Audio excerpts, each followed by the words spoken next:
All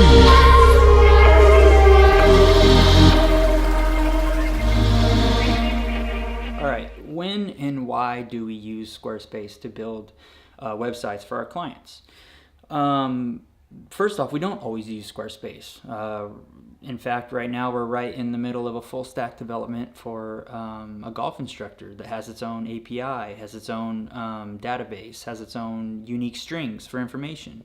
But that's because that project needed that type of functionality. It needed a database. For the average small to medium business operator, I think the biggest barrier to entry is that they don't know how to code.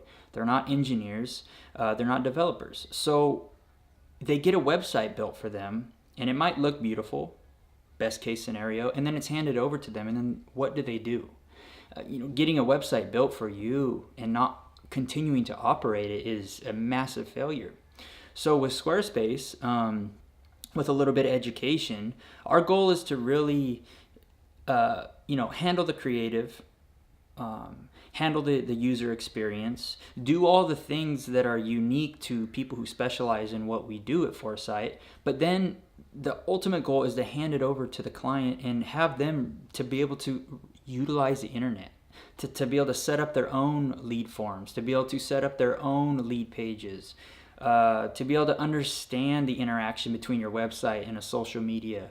So that's why we use Squarespace. It just offers such intuitive controls, and it really runs parallel to our core philosophy as a business, and that's to not hide information from our clients. It's to empower them.